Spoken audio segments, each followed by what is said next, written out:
Welcome to the Seed Your Success podcast, my friends.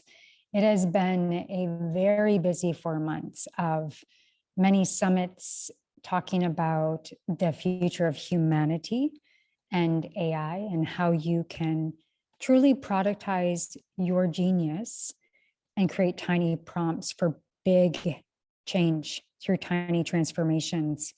And if you'd like to learn more about that, please do reach out, and you'll see many podcast episodes and social media shares on that subject. But we're going to be transitioning today into a little bit more of a seated episode that is near and dear to my heart. And this is something that I'm going to start doing more of. Today, we're talking about heartbreak and some contemplative processing I've been doing, which has been repeatedly been showing up in my salon chair through the last month, which means there is a collective consciousness that is being brought to all of us that I wanted to share through personal story. And then I'll be sharing a beautiful self-compassion neuro meditation at the end that you can use to explore more yourself about love as we shift into this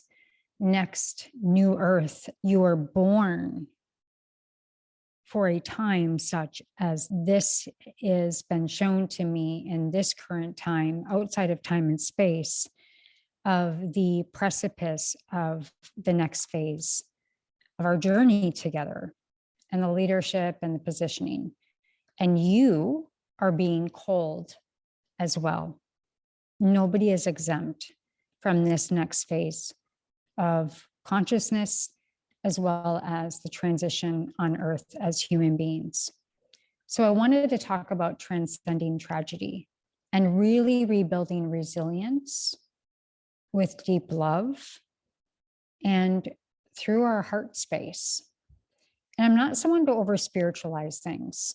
As an intuitive, I speak the jargon sometimes, but there's so much depth behind what I'm saying. It can be a habit to use jargon, so I apologize for that. But I wanted to talk about heartbreak, and it comes in so many forms, and from ourselves and also the realms of society in our life's work and in relationships. And the heart is found in that fourth chakra. It's in the chakra system, which is the 7 energy centers in the body. And the world also has an integrated frequency through the earth frequency. And so for the sake of all of us being able to really glean into this bright note, really, of what love really offers us, I wanted to take a moment and really step away from this story of entrepreneurship and into the muse of love. The world's consciousness is really moving through heartbreak right now. And I feel it every day in those I touch. And it's been a beautiful opening and expanding process from where I felt so much stagnation in my personal heart center, which is a great example of our emotions intensely becoming a big part of our physical experience in this world. And so I wanted to unveil the depths of this love and help myself transcend through the pain, through my voice, but also for you to hear the energy so that you can weave this into your soul and also move through it through your own personal story. Now, we know that love is this force that binds all of us together. And it's often accompanied by a roller coaster of emotions. It's this realm where disappointments and betrayal and loss just kind of lurk. And sometimes it can feel really threatening and it shatters our heart center. Yet amidst this seemingly tragic moment in history and time, and as well as the micro moments through our life experiences, really love has a profound capacity to nourish and to heal our souls. Now, as the poet Thomas More wisely said, disappointments in love serve the soul at the very moment they seem life to be of its most tragic and of tragedy. And so as we look at that quote, disappointments in love serve the soul at the very moment they seem life to be its most tragic, begs the question, how do you get nourished and excited? That is this creative channel that is breeded off of heartbreak. And here's where my personal story comes in of blame and shame, and where this castle was fortressed around my heart in my early 20s. And I want you to respond back into your memory field, into this etheric field of high school sweethearts and boyfriends and experiences. And some you would say kinetic energy, physical energy that had this mind-blowing experience of the human experience. And there is no shame around that, in which I had one. And in my early 20s, I was so excited about the future. I was rising the ranks in the hair industry and training at Aveda, and was in this process of being engaged, and it felt so incredible. And there are parts of it that have always created this prison in my own soul of shame.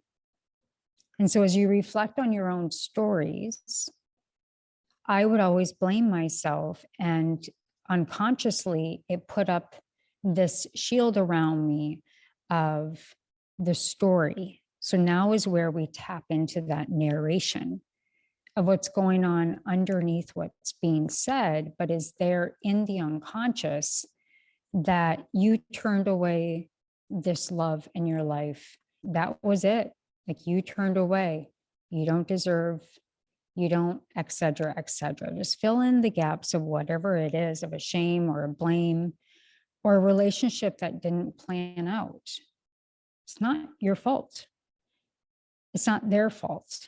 We're all at play of owning the lessons in past love relationships. And a few nights ago, I was laying in bed and I was having these same memories come up every night. And I don't view them as painful per se. I delight in my memories of past love in my life. They are a delight to me, truly, honestly. But there's a little bit of a softness of pain that still comes through. And in this lucid part where our brain frequency is starting to move into lucidity and dream state, there is a part of my higher self that showed up. And it showed me this space that needed to be softened. It needed to be transcended through and pierced through. And it was this beautiful, harmonious moment of realizing that as a humanity, the powers that be in the dark forces that are now being taken out, and really we are taking back so much that you cannot see right now, that I've been shown. Our lives will be so different, and I delight in that. But my point around this is that the isolation, people that say technology is what brought us back together with COVID, or technology is the issue, it's not. People inherently have a need to be connected to other people. And I get to touch people every day. I am in people's etheric field every day. I do therapy with my clients every day. And I have a very connected soul to myself. But it finally broke the water of forgiving myself, but also weaving in the story of the love of feeling connection. And the other part of this story is that in the last 3 months, I've been shown a different future on how I will be creating more space for that unique connection that magically ended up with a gifted astrology reading. And I will say this, I don't give away my power to astrologists. I am not someone that flips tarot cards. All my love to you ladies that do. I think that's great. Go for it. But I just don't give away my power. But I went on this lovely ride because I believe in astrology. And I think a lot of how the beauty of humanity, the seasons and the elements are all woven into astrology. And she was on the mark. She said, this is your 2 years. Your life plan has lived so richly of leadership and entrepreneurship and creation. And you have the most beautiful 2 years of exploration of finding love. And it hit for me. And it really allowed me to free of the blame and the shame and feeling at fault, but also connecting to the inner part of me of my work relationships and friendships are not the innermost connection that I'm desiring right now. And I'm creating space for that. So all that to say, I want to give you a symbolism of what that looks like as far as the active part of our life. And what I realize is like this, I got this image of a neuron, yes, because I'm a neuroscience geek. But if you think about this creative channel of love, love is creativity, my friends. It's not just about finding a partner, but it's about opening up the creative channels in all chakra systems. That is the emergence energy, the sacral chakra, sexual energy is the creative emergence sacral energy. That's where it's born of. And it's effused through the heart. So this image came to me of neurons that fire together, wire together. So going to bed each night is connecting to the source energy of love, which is the very feeling you've identified, right? As only one or few to hold for you, perhaps, but this is false. And if we're not used to bringing creation into physical realm, we can burn ourselves out if we don't have enough insulation around it, protecting our energy and our creative force energy. We need to nourish ourselves. We need, yes, to show up consistently and create simple things to bridge that creative gap.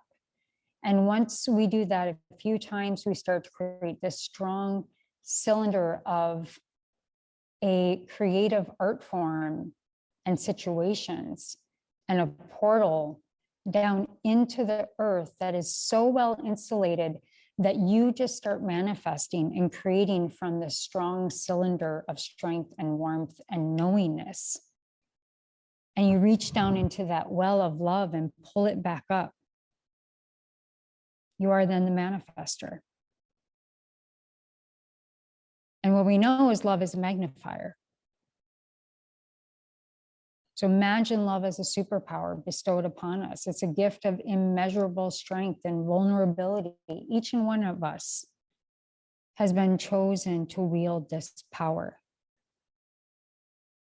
So the question remains, it's that song, right? How big is your love? Does it encompass the vast expanse of your being, embracing all the stories of your past while really illuminating the path of a brighter future? Does it possess the flexibility to adapt and overflow? Or is it rigid and demanding, limiting its potential? The answers lie within this intricate tapestry of your emotions. They're etched into your body's aches and your pains and all of your glorious feelings. It is the unveiling architecture of love.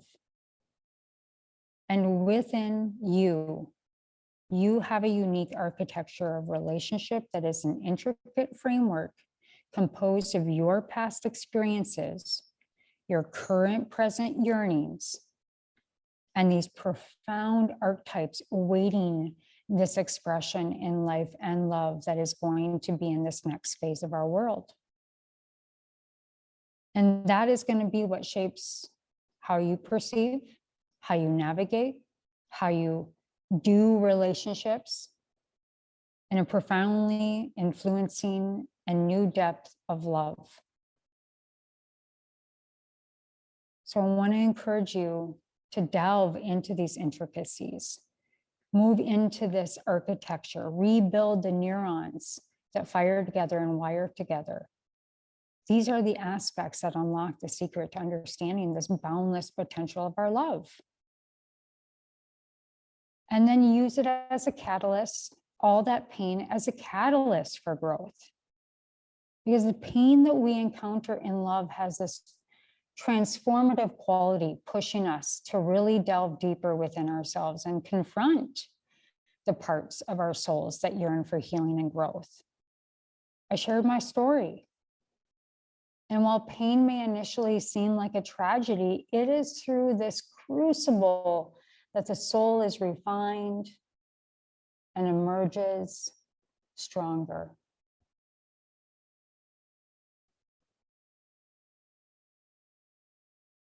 Trust me, it's those moments of despair when the pain feels unsurmountable that we can draw up that well that I spoke of.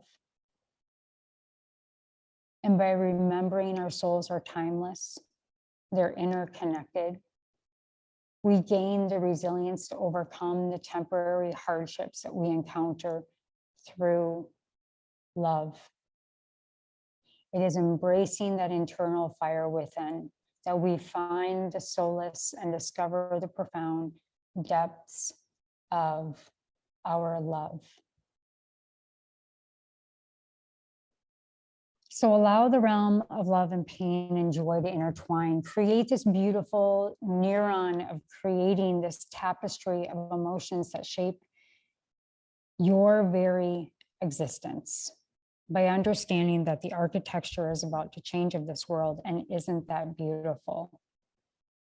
And I just want you to remember, dear one, that this loving superpower that you bestow, you get to choose to wield it.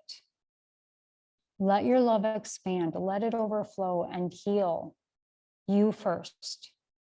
Because within your heart lies the capacity to shape a world with more compassion, understanding, and eternal love, because that is our true nature and purpose. Now, as a last comment, I will go ahead and record a short self-compassion meditation, and I will add that. And if you are feeling that you would like to be around others that really honor love continually, that fills their buckets, and you are an entrepreneur that understands just the intricacies around overworking and needing accountability and still wanting to build your business, but also take time with no longer putting your health at risk, then the Growth Guild community is for you. Really, we're healing bridges to co-create this new world so that you can redesign your life and biz with the forces of nature, right? So join us. I would love to have you. You can privately DM me, and I will be sharing more about that in future episodes. So all my love, all my light, and enjoy the short meditation. Thank you.